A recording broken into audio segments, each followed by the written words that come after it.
Evlərin hamısı aşağıda qaldı. Bura mən bilən el arasında çiş yatan deyilir. Bəlkə də ayrı cür adı var. Mən çiş yatan eşitmişəm.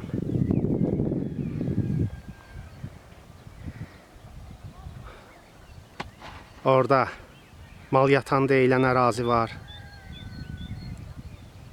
Keçmiş videolarda oranı sizə nümayiş elətdirmişdim.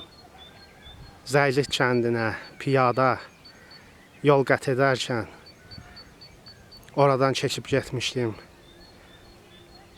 Meşənin içindən Zəycidə qədər yol şəhərdən hardasa 8-9 kilometr var.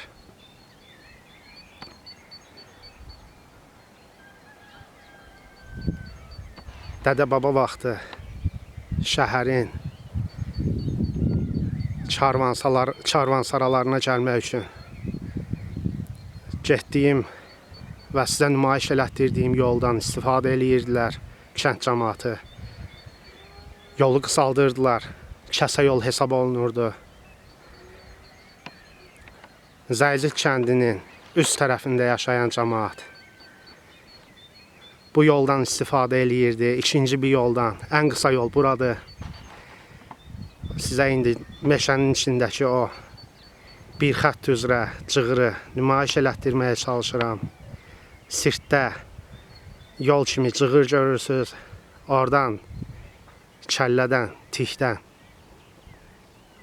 Zəycik kəndi və aşağı zona görünür.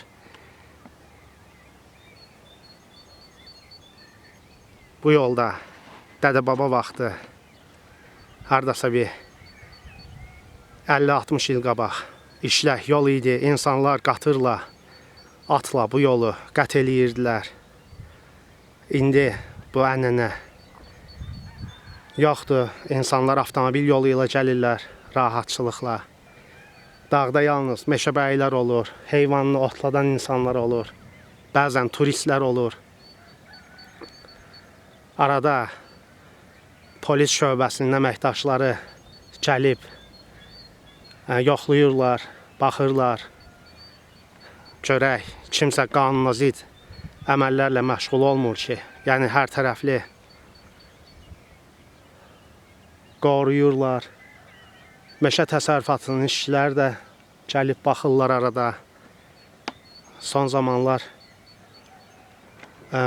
ağaclar əkilib orada, bilmirəm o şəxsi təşəbbüsdür yoxsa dövlət tərəfindən meşələrin qorunması, bərpa olunması üçün əkilib.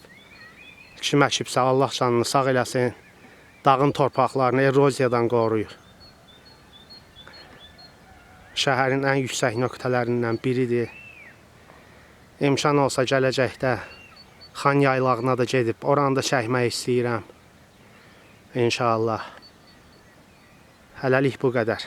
Sağ olun, sağlıqla qalın.